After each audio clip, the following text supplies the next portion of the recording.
Tonight, EFTPOS data captures monthly spending on the island. 3 Niueans named in this year's King's Honours List in New Zealand. And BCNT moves back to base with the completion of the $2 million rebuild project funded by the Government of Australia.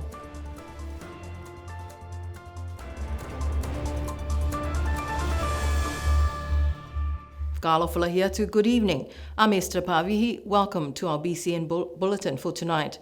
And a warm whakaalofala here to all our viewers from across the Pacific, thanks to our friends at Pacifica TV. Leading the news tonight, the old saying cash is king is no longer the case. Well, at least here in Niue, where holding cash will cost more, but also because of the advancements in digital card transactions. Spending is made so much easier with the New Zealand EFTPOS system used on the island. Data captured from this system shows that $2.4 to $2.5 million worth of spending or card transactions each month here in Niue. Here's that story. Capturing spending data from the EFTPOS system is not new. What is new and exciting is now that information is even more precise. General Manager of the Niue Development Bank, Niue Post and Kiwi Bank, Jesse Corey-Slow, explains. We can obviously get the card spending data, the totals, the monthly averages. What we're now able to do through ANZ, because they've got a new data engine, we can work out gender, age, time of the day that card spending is happening. So this data can be really, really powerful for businesses and the government to work out where the spending's happening, what times we need to staff different shops, restaurants, things like that. We can go into where that person came from or where that card originated from, whether it be Auckland, Wellington, out of Australia potentially. Card transactions on the island are bound to increase as the tourist season progresses, with spending projections at or above $3 million per month. And the data that we're just seeing at the end of April was showing the tourist season starting to ramp up. And we're looking at somewhere between 2.4 to 2.5 million per month of digital card transactions on the island. And if last year was anything to go by, we'd like to see that get up and above 3 million during the height of the tourist season. Niue is also quite unique when it comes to cash and also when it comes to the cost of cash over cards.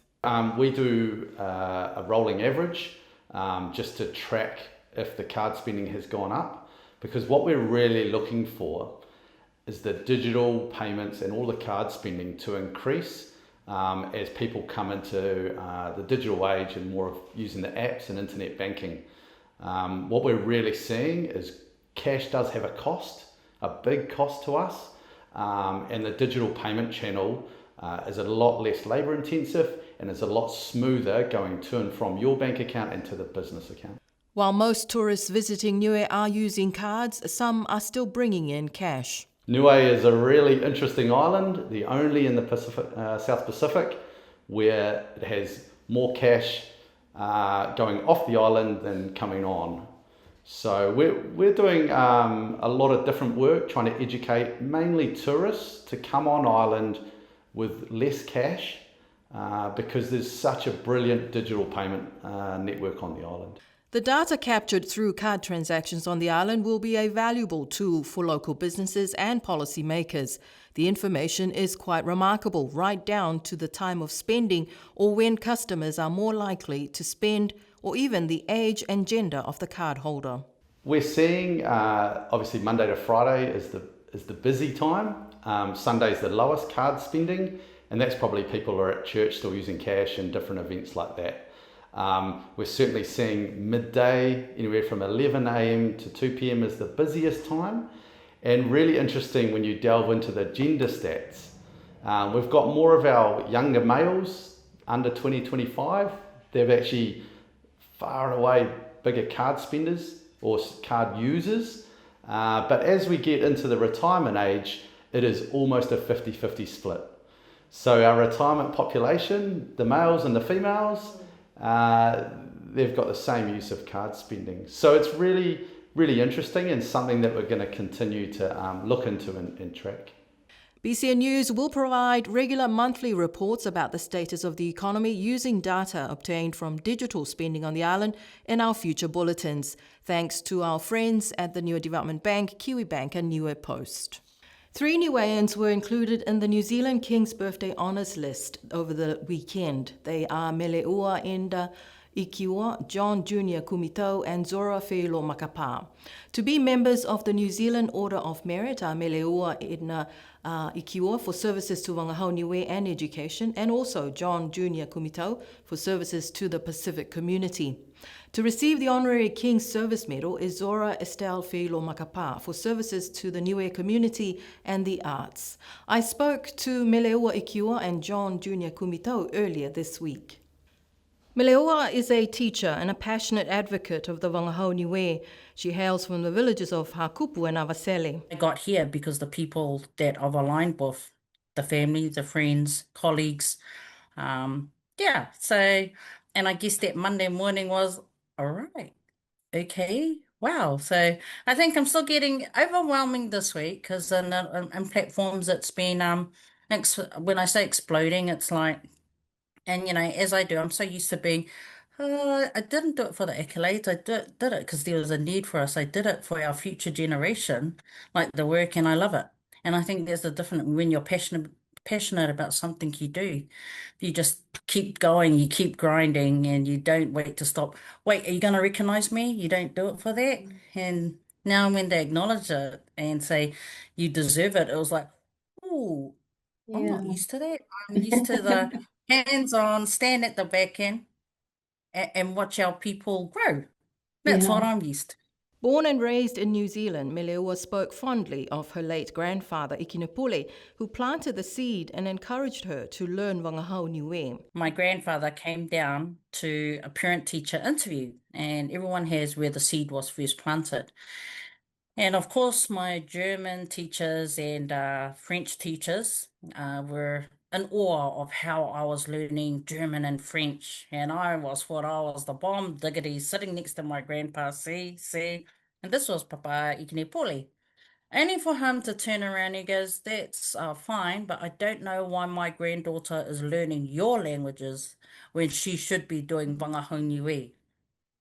And I think from that point, it was like, first it was, oh man, I'm not going to bring you back again. But it was like, he had a point. He absolutely had a point.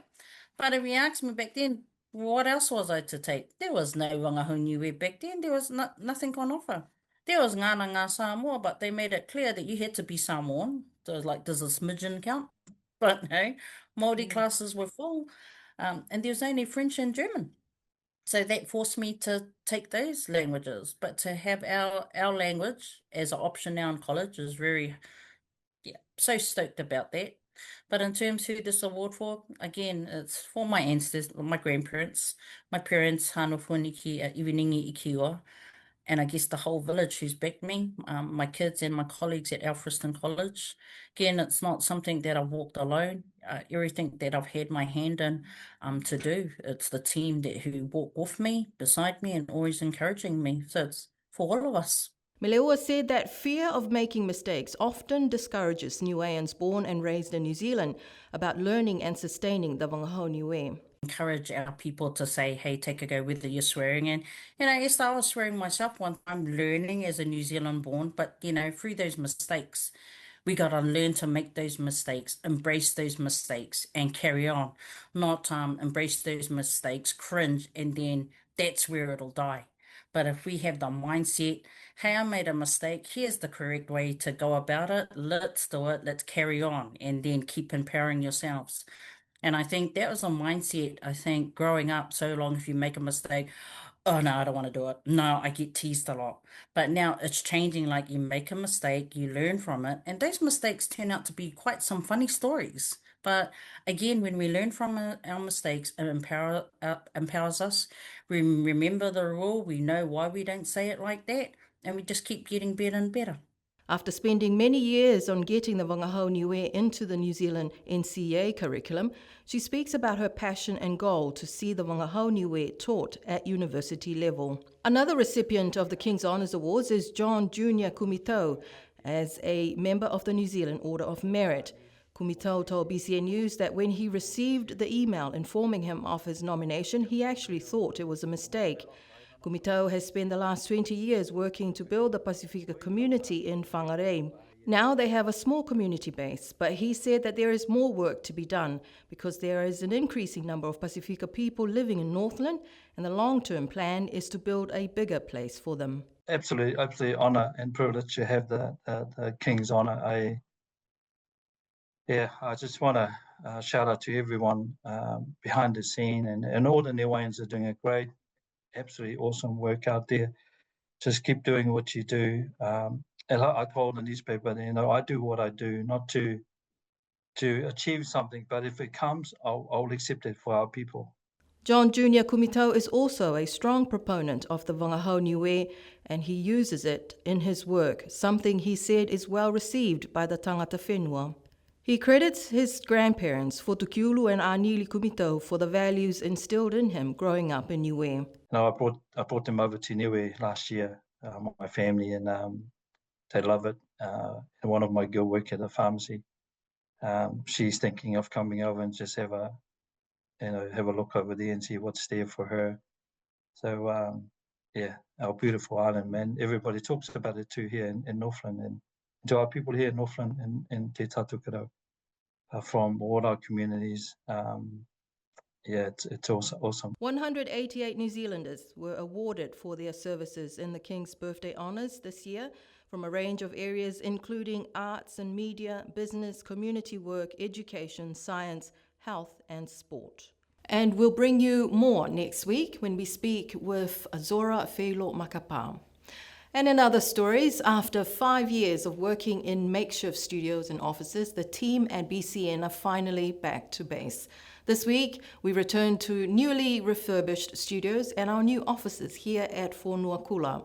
The $2 million rebuild project of the BCN building was funded by the Australian government. In May 2020, the studios were destroyed in a fire. Since then, the team worked from makeshift studios.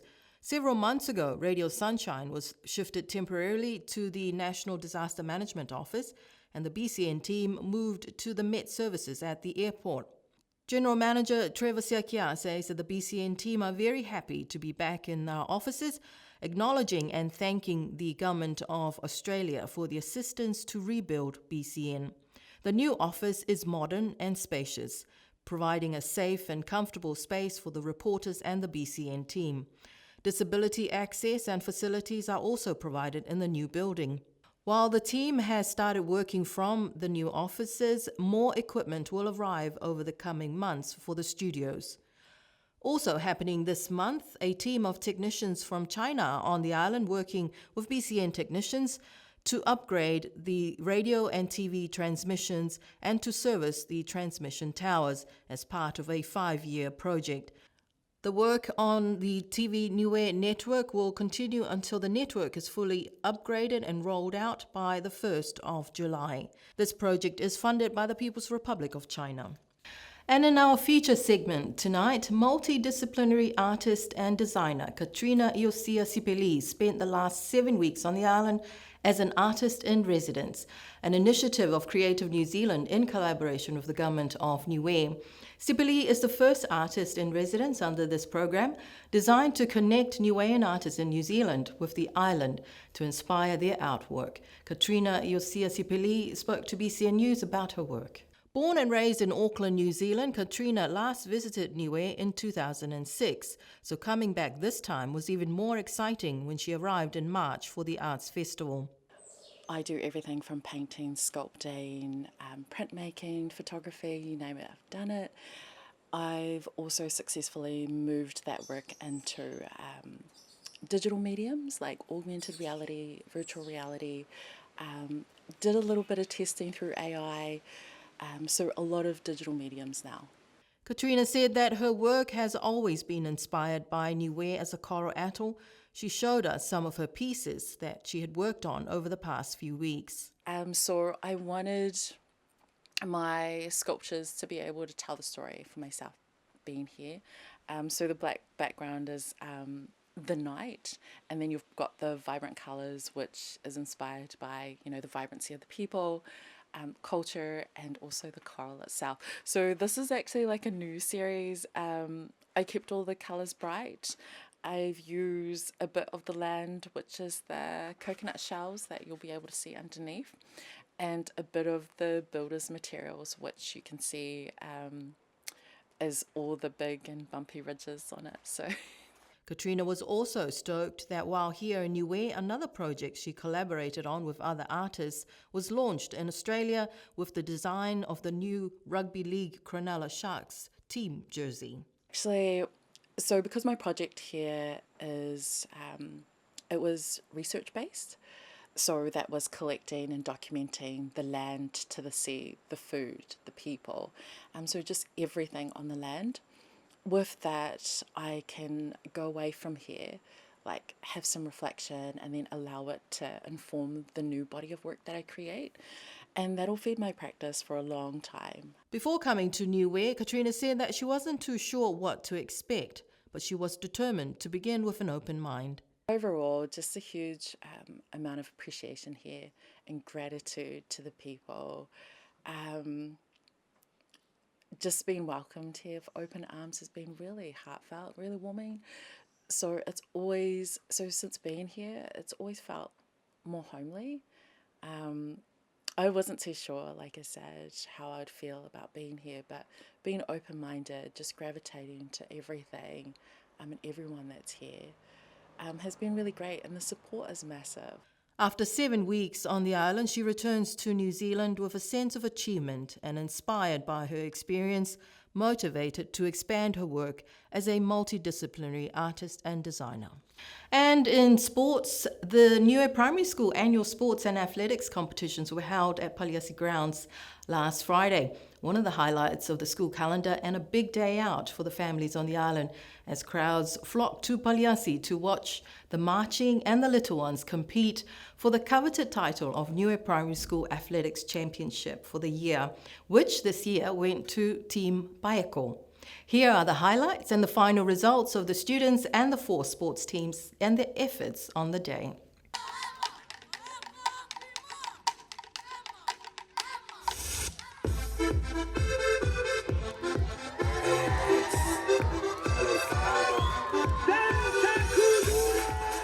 The overall marching results: Paeko took out the first prize with 281 points, Hahave in second with 279, in third Tufu with 270 points, and Team Malo took in fourth place with 264 points.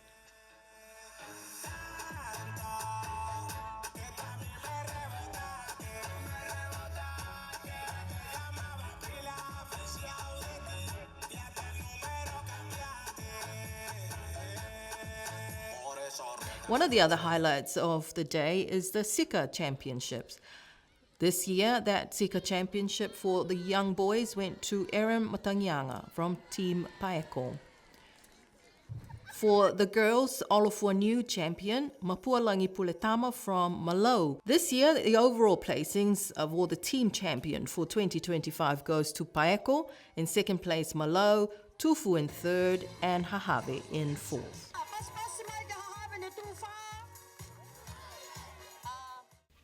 And well done to all the students of Niue Primary School. And in other sports news, the Tri-Net tournament over the weekend saw 8 teams battle out at the first round held at Paliasi Grounds. Classics Rebels maintains its top ranking in local netball, taking the championship for the last tournament, and Tuapa in close second and Alofi in third. Based on the point system, after round 1 of competitions, Classics Rebels lead with 35 points, followed by Tuapa with 31 points, Alofi in third with 23 points. Hakupu, E-Force, Tamaava in 6th, Classics Flames, and Aliutu at the bottom of the table. After the 3-round tournament, Niue Island Netball Association, or NINA, will host a walking netball competition for mixed teams. This event is planned for the end of July. Some great scenes there from the Niue Tri-Net netball tournament over the weekend. And that's our bulletin for tonight. Do join us again on Tuesday next week for our bulletin in Wangahau Niue. But from us here at the team, a BCN team here at Whanokula, wishing you a lovely evening. Nui ne ko, nana wha.